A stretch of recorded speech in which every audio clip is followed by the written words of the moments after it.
Pinas Outsider, welcome back to our channel. And for today's video, makikimarites na naman tayo sa mga latest issue ngayon. Pero bago yan, huwag kalimutan mag-like and subscribe to our YouTube channel. Let's go! Bato. Meron diyang kunwari na lalabas na mga impormasyon na nagdadawit na naman sa mga pogo crimes, no? Miski wala naman sila makitang krimen. O, naguguluhan nga po ako eh. Dinidikit nila ako sa PORAC, pero yan, itaga nyo sa bato. Maglalabas yan ng mga peking, mga ebidensya na magdidikit sa akin doon sa banban. Eh, wala naman talagang connection po yan. So mga Pilipino, mga kababayan, ha, bago po tayo maniwala sa mga paratang, tignan muna ang ebidensya. Dahil ngayon po, naglilipara ng mga Narinig niyo yun, guys. Ebidensya muna, guys. paratang. Okay? So, intindihin niyo po yan sa mga panahon ngayon, may mga kritiko na nais patahimikin. At ang pamamaraan ng papatahimik ngayon ay paggamit ng mga ordinaryong krimen na pinagbibintangan. Pero hanapin niyo po, ahan ang ebidensya. Yan pong importante. Ahan ang ebidensya. Okay? Ang problema ngayon na attorney, mas lalo dyan nakatutok na ang lahat. Pero ang problema ng mga Pilipino, nakararami sa ating mga Pilipino, ay present at tila wala tayong nararamdaman na hakbang dito mula sa gobyerno. Well, yun nga po, no? Imbis na tutukan ang problema ng taong bayan, sinusupil ang mga kalaban.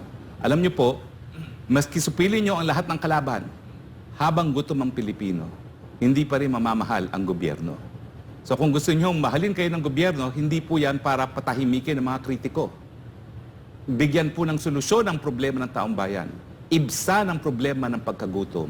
Bigyan ng tulong sa walang tigil na pagtaas na presyo ng bilihin. Bigyan ng mas maraming trabaho at mas mataas na sweldo. Yan po ang solusyon para mawala ang mga kritiko sa administrasyon. Ang mas mabuting buhay, ang mas mataas na antas na kabuhayan, hindi po sa panunupil.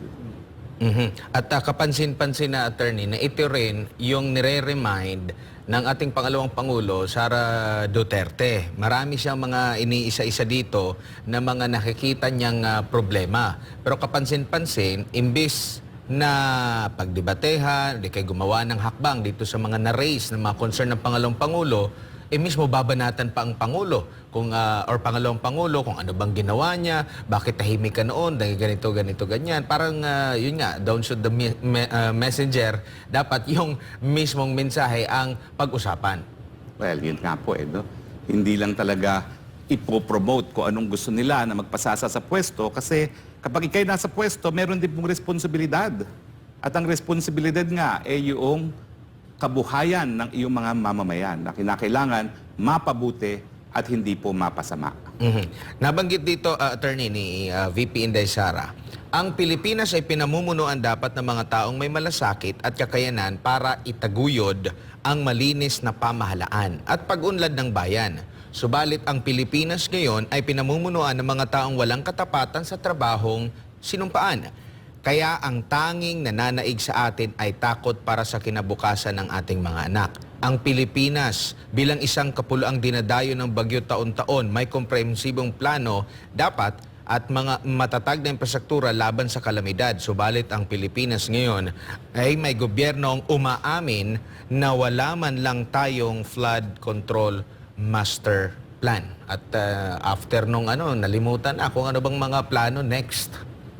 Talaga parang walang realization ang ating pamahalaan na ang gobyerno ay para sa tao.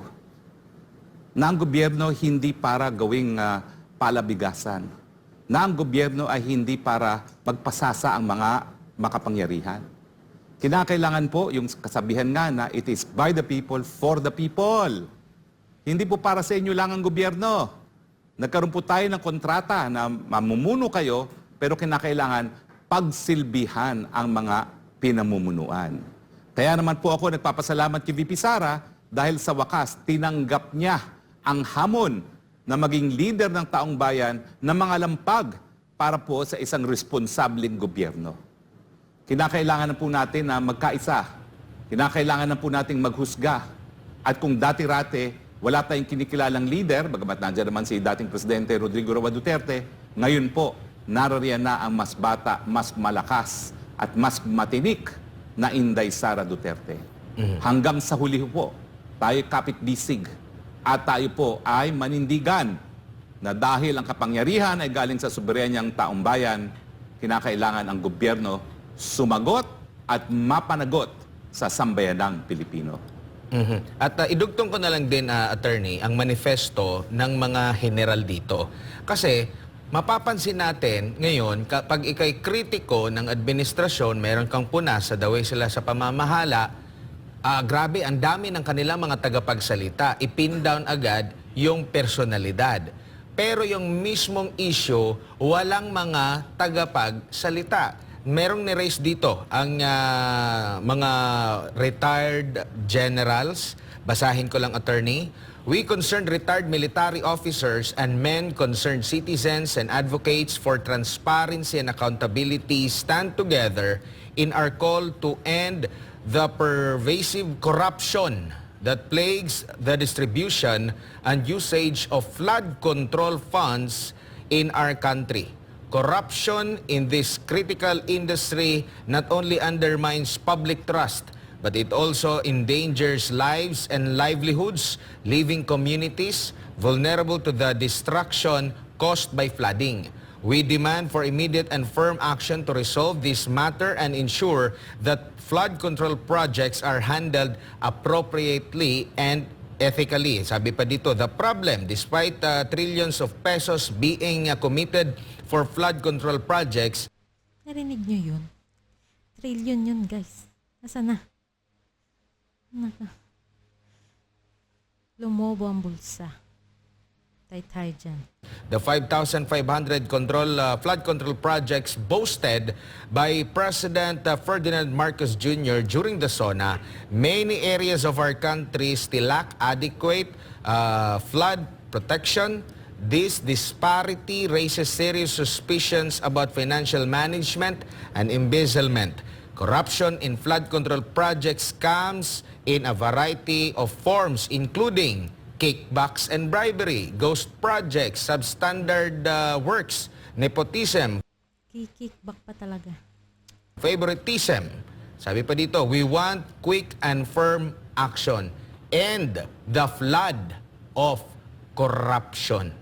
Well, malinaw po, no, na yung mga general, binanggit na alam ng marami.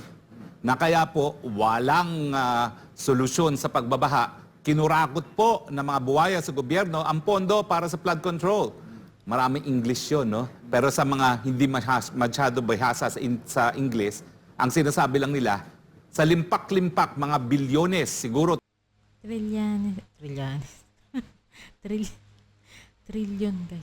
Nasa? trilyones ng ginastos sa flood control. Kung yan ay talagang napunta sa flood control projects, hindi po nagbaha ng kasing tindi ng nakita nating baha nung dumaan po ang huling bagyo. At ang katotohanan, kaya lubog pa rin ang Metro Manila, linamon po ng mga buwaya yung pondo na nakalaan para sa flood control. Yan po ang katotohanan. May higit pa sa baha dala ng bagyo at habagat, attorney. Yan yung baha ng baha ng korupsyon. Yes. Siyempre, kasi talagang mas matindi yung baha ng korupsyon dahil ang baha na galing sa kalikasan, nagbibigay pa nga ng tubig ang Panginoon eh. Pero ang baha ng korupsyon, walang kahit anong ikabubuti na ibinibigay sa ating bayan. Mapapansin mo ang mga tagapagsalita ng ating pamahalaan, iba't iba yung iba't iba yung mga nila, babanatan kung sino yung mga kritiko, iba-iba yung mga proposal nila ngayon sa Kongreso, term extension, pero wala tayo talagang bold statement kung gaano ka-bold sila sa pagtugis, pag-criticize doon sa mga kritiko ng gobyerno. Wala tayong ganoon kasigasig sa paglaban sa corruption, attorney. Well, yan nga ang problema talaga eh, dahil parang naging kultura na eh. Para kasi tinanggap na ng taong bayan eh. Di ba yung tinatawag nilang SOP, Standard Operating Procedure, para yung tongpats, yung porsyentong komisyon, tinatanggap na. Hindi ko maintindihan kung bakit.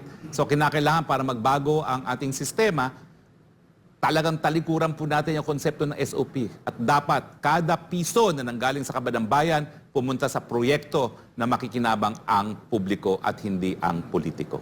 Mismo ang Vice Presidente, Attorney, kahapon sa kanyang panayam nga ng mga media sa kanya, ang sinasabi niya, kung titingnan mo doon sa GAA, yung lahat ng budget ng bawat ahensya ay hindi maayos na na-handle ng husto ng gobyerno.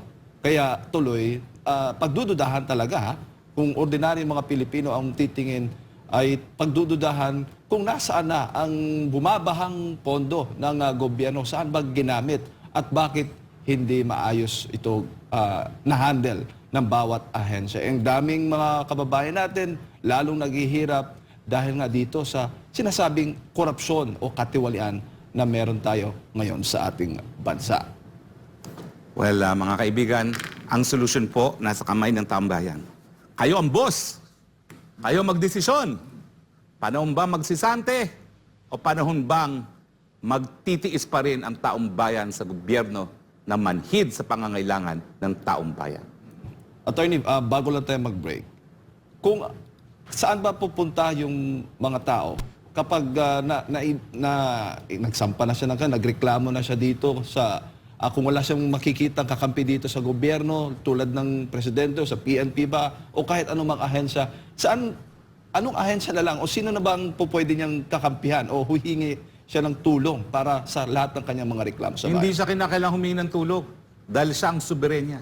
Siya ang pinakamakapangyarihan sa Estado, ang taong bayan. Walang po pwedeng maging balakid sa gusto ng taong bayan. Kinakailangan lang magsalita at ipakita kung anong gusto ng taong bayan.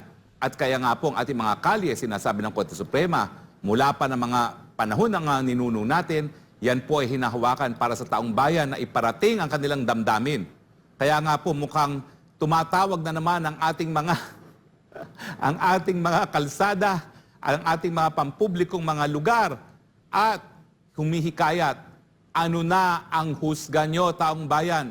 Anong panawagan ninyo? Dahil hanggang hindi kayo nagsasalita, wala pong mensahe na mapaparating, wala pong desisyon na dapat mapatupad. Huwag po nating